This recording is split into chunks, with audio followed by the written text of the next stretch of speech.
ॐ श्री गुरवे नमः। ॐ शांति शांति शांति। ध्यानमूलं गुरुमूर्ति पूजामूलं गुरुर्पदम्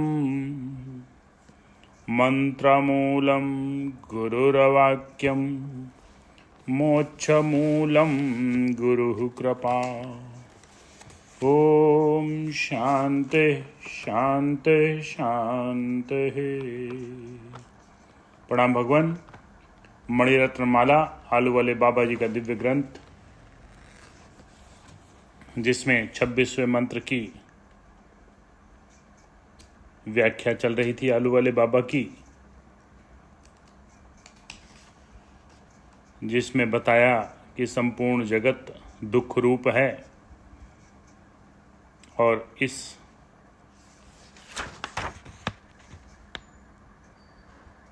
समस्या को जो समस्या जानता है, जो संसार के दुखों को दुख रूप जानता है, वही इससे बाहर निकलने का मार्ग खोजता है, अर्थात जिज्ञासु और मुमुक्षु होता है। सद्गुरु के मिलने पर फिर वही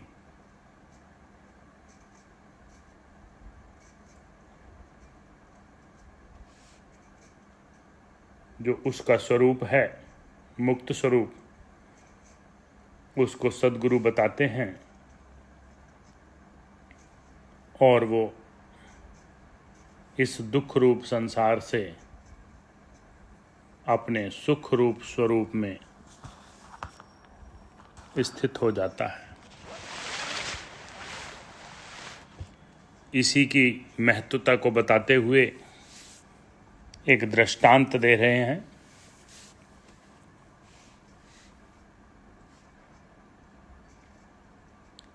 शोभाचंद नाम का एक मनुष्य एक राजा के यहाँ मुख्य कारभारी था।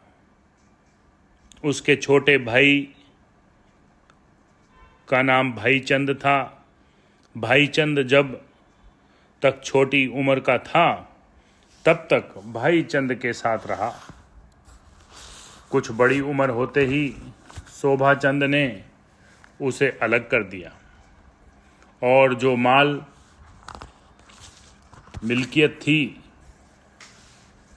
उसमें से कुछ भी न दिया। भाईचंद संतोष वाला था।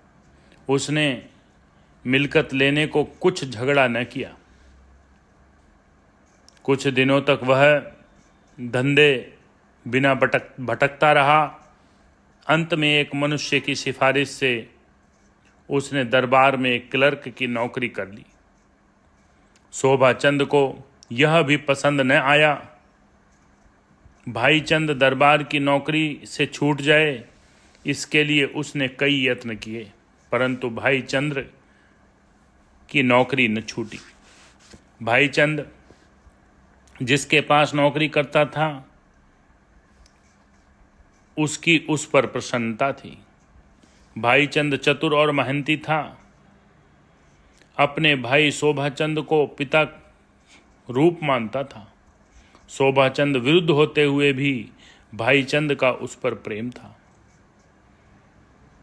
यह एक सामान्य नियम है, जो जिस पर प्रेम करता है उस पर वह भी प्रेम करता है, परंतु यहाँ इससे विरुद्ध था। शोभाचंद भाई को नहीं चाहता था तो भी भाईचंद उसे चाहता था।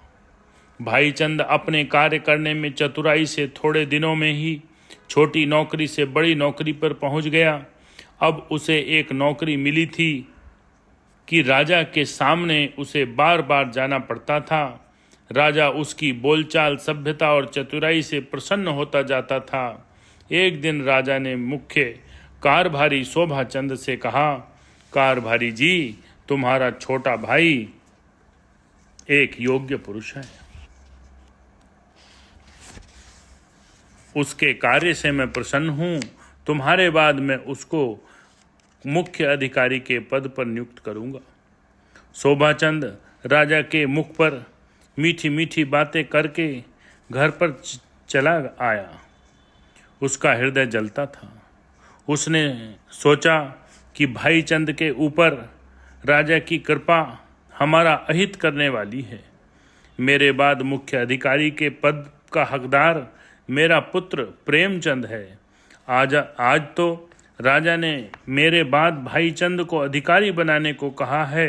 यदि किसी कारण से राजा मुझसे नाखुश हो जाए तो उसी समय मुझको हटाकर मेरे स्थान पर भाई चंद को नियुक्त कर दे तो आश्चर्य क्या है। भाई चंद भाई नहीं है, वह तो मेरा शत्रु है। मेरे और मेरे पुत्र के हक में बाधा डालने वाला है। मैंने छोटेपन से उसे पाला, बड़ी मूर्खता की।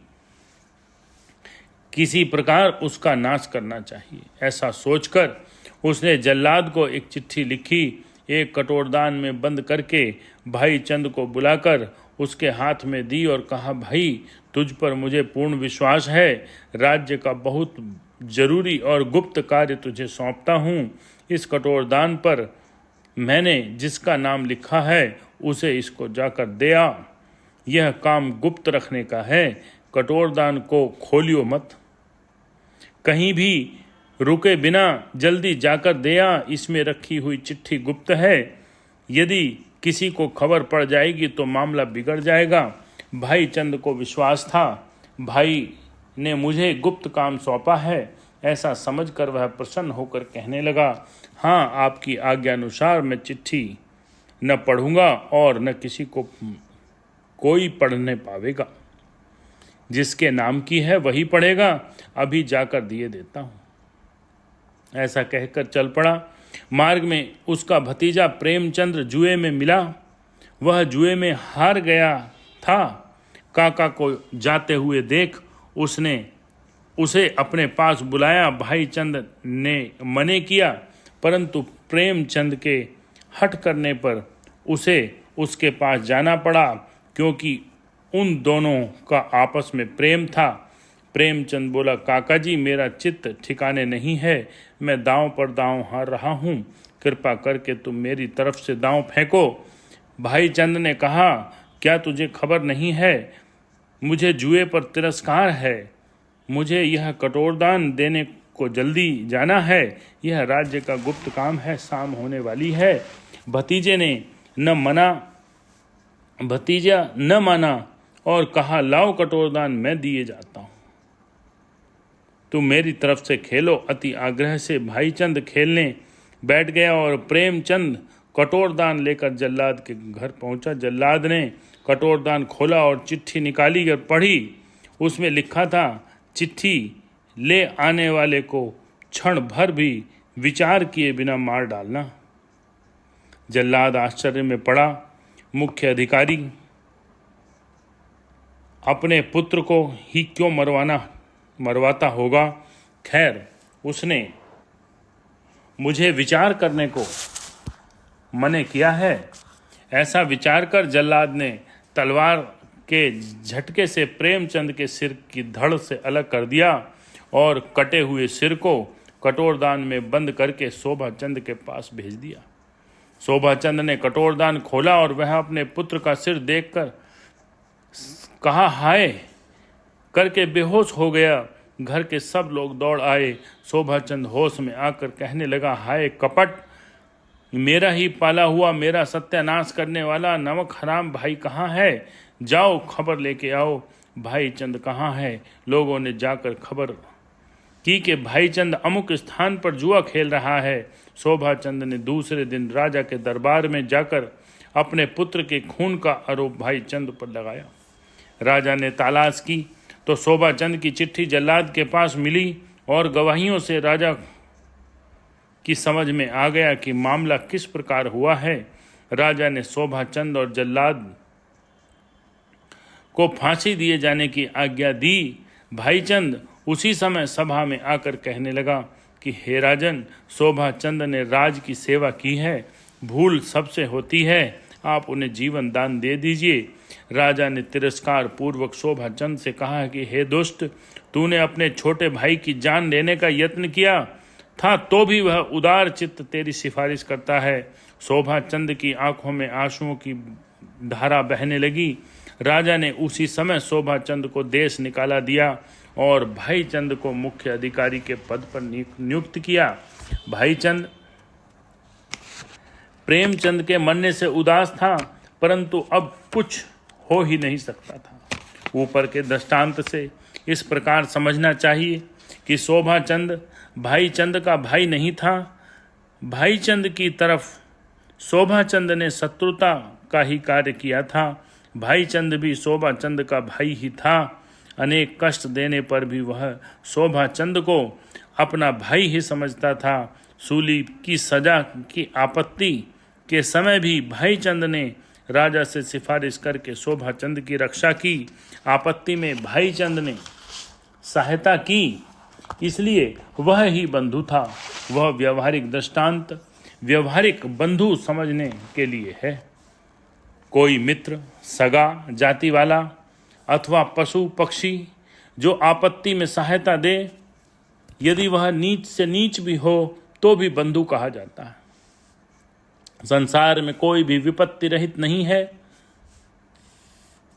महान समृद्धि वाला राज्य हो, कुटुंब हो, यश कीर्ति वाला हो, चारों तरफ से क्षमा क्षमा का उच्चार होता हो, स्वर्ण के पलंग पर शयन करता हो, हजारों दास दासियां हुक्म उठाने के लिए उपस्थित हो, सब प्रकार के वाहनों और सैन्य से सुसज्जित हो, ऐसा राजा भी आपत्ति रहित नहीं होता। कहा भी है, बड़े अथवा छोटे सबका समय एक सा नहीं होता। आपत्ति कई प्रकार की होती है। हृदय की आपत्ति, कीर्ति की आपत्ति, मुकदमे की आपत्ति, विवाह की आपत्ति, संतान की आपत्ति, स्त्री की आपत्ति, रोग की आपत्ति, मरण की आपत्ति इत्यादि अनेक प्रकार की आपत्ति हैं। किसी न किसी आपत्ति से शरीरधारी घिरा हुआ होता है।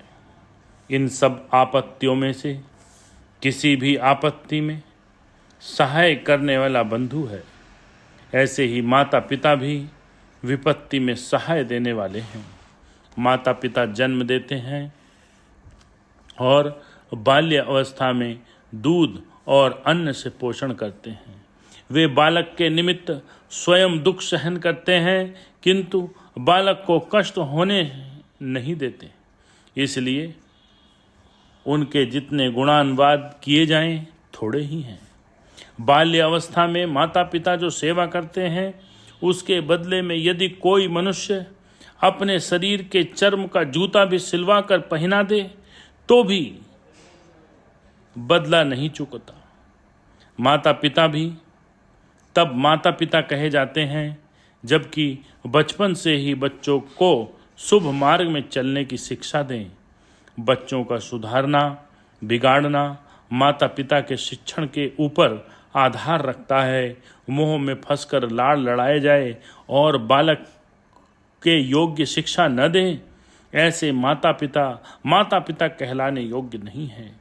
दूसरी रीति से कहा जाए तो ऐसे माता पिता बालक के शत्रु ही हैं। जो बालक की जिंदगी के बिगाड़ने वाले हों, वे विपत्ति में सहाय करने वाले नहीं कहलाते। बाल्य अवस्था मूढ़ अवस्था है। मूढ़ अवस्था रूप विपत्ति में जो सत्मार्ग की शिक्षाएं दे, वे ही विपत्ति में सहाय देने वाले माता पिता हैं। ओम शांति शांति शांति।